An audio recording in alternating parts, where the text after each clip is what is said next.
Salut à toi, déjà je commence cette vidéo en te souhaitant une très bonne année 2017 et tous les meilleurs vœux possibles. J'espère que tu atteindras tous tes objectifs et j'espère que ma chaîne t'aidera à les atteindre. On est le 2 janvier, personnellement j'ai eu un nouvel an plutôt agité, j'espère que c'était ton cas aussi, que tu as bien fêté ça. Aujourd'hui je vais te parler d'un sujet qui est plutôt d'actualité sur le digital. C'est un débat qui a commencé déjà il y a un petit temps, mais la question est toujours pertinente. Le blog est-il mort? Moi je vais la tourner sous une forme un peu différente. Faut-il devenir youtubeur ou blogueur? Je réponds à cette question juste après ça.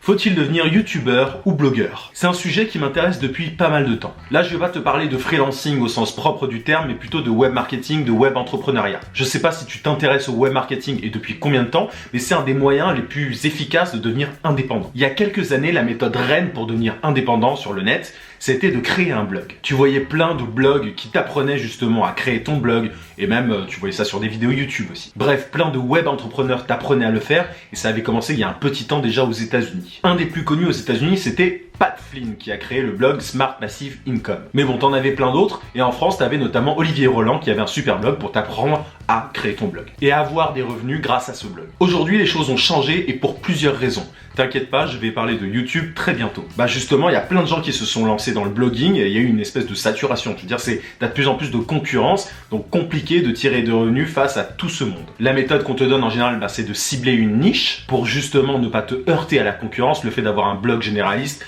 c'est compliqué quoi, parce qu'il faut te battre contre beaucoup de monde. Mais au-delà de cette concurrence entre blogueurs, t'as surtout la concurrence des réseaux sociaux qui est bien plus importante. J'ai pas de chiffres précis là, mais inutile de t'en donner pour te dire que la majeure partie du temps passé sur internet est passé sur les réseaux sociaux, et notamment Facebook, YouTube, Instagram, etc. À cause de ça, c'est devenu de plus en plus difficile d'attirer les gens sur un blog. En raison de cette donnée, c'est devenu compliqué pour ceux qui avaient créé un blog de compter uniquement sur leur référencement Google. Au tout début, les conseils qu'on donnait aux blogueurs pour attirer des visiteurs, c'était d'avoir un blog SEO friendly. En gros, tu te penchais sur les mots-clés recherchés par les gens sur Google et tu casais ces mots-clés un certain nombre de fois sur ta page, sur ton article pour être référencé par Google. Et une fois que tu avais ça, tu étais assez tranquille, les visiteurs venaient un peu tout seuls. Mais bon, ça c'était vraiment la belle époque. Une fois que les gens ont commencé à passer plein de temps sur les réseaux sociaux, les blogueurs ont dû prendre en compte cette donnée. Ils ont dû prendre les réseaux sociaux comme source de trafic vers leur blog. Ils ont dû commencer à poster leurs articles sur Facebook, Twitter, etc. Donc le blogging est devenu de plus en plus technique, il fallait en plus maîtriser les réseaux sociaux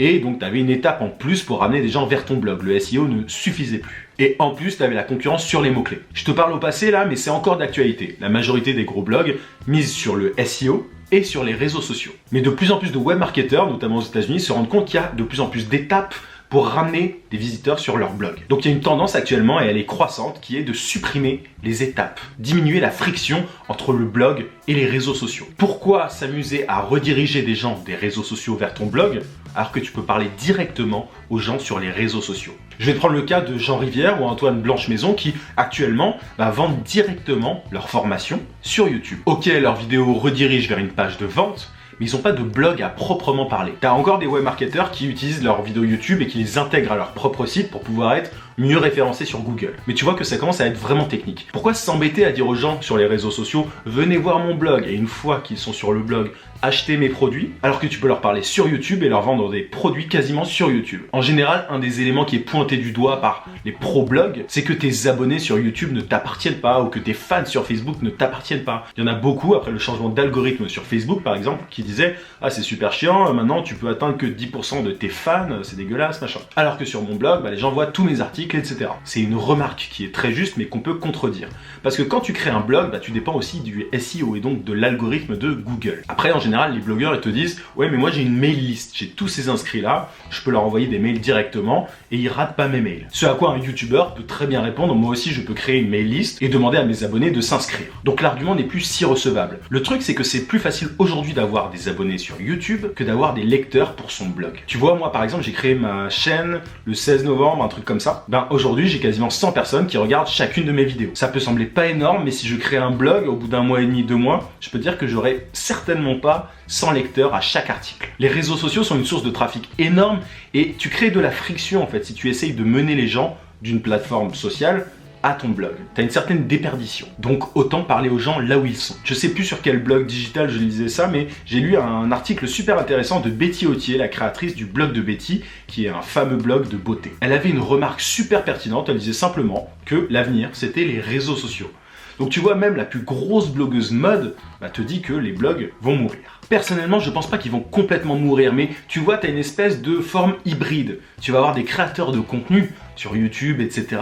et qui peuvent notamment avoir des mail lists pour pouvoir parler directement avec leur communauté. Et je pense que cette forme hybride, c'est vraiment l'avenir. Tu vois, moi j'ai créé mon blog, mon site, mais il est encore en pleine construction. Et encore, quand je vais l'ouvrir, je vais simplement mettre mes différents liens vers les réseaux sociaux. Je vais pas écrire d'articles dessus, parce que j'en vois pas l'intérêt. Bon là, je tiens quand même à te préciser que je parle d'un certain type de créateurs de contenu. Je te parle pas des youtubeurs gaming par exemple, mais je te parle vraiment des créateurs de contenu qui ont envie de tirer un revenu de leurs activités. Parce qu'entre nous, quand tu crées ta chaîne gaming, c'est cool, machin, mais tu as quand même beaucoup moins de possibilités de tirer un revenu de cette activité que si tu démontres ton expertise dans un domaine et que tu en parles par exemple. Donc à la question faut-il devenir youtubeur ou blogueur, j'ai envie de te dire au final ni l'un ni l'autre. Parle aux gens là où ils sont sur les réseaux sociaux et après si tu peux creuser ce lien notamment par mail, fais-le. Mais vraiment amener les gens des réseaux sociaux vers ton blog, c'est de plus en plus compliqué. C'est évidemment faisable, et il y en a plein qui le font, mais c'est pas le mieux pour commencer. Tiens, c'est marrant, moi par exemple, tu vois, pour gagner plus d'abonnés sur YouTube, je dirige des gens de Twitter vers YouTube et de Instagram vers YouTube. Mais c'est 10 fois plus facile de faire ça que de diriger ces mêmes personnes vers un blog. J'ai testé et dans mon cas, la différence était énorme. Bon, le sujet est très vaste et je pourrais en parler des heures encore. Mais la notion importante, c'est la friction. Une fois que tu essayes de diriger les gens hors des réseaux sociaux, ça devient beaucoup plus compliqué. Bref, en 2017, vote YouTube. Je serais super intéressé d'avoir ton avis sur ce sujet en commentaire, donc vraiment n'hésite pas. Je t'invite à mettre un gros pouce bleu sur cette vidéo et à t'abonner si ce n'est pas déjà fait. Je te souhaite un très bon début d'année 2017. À très vite.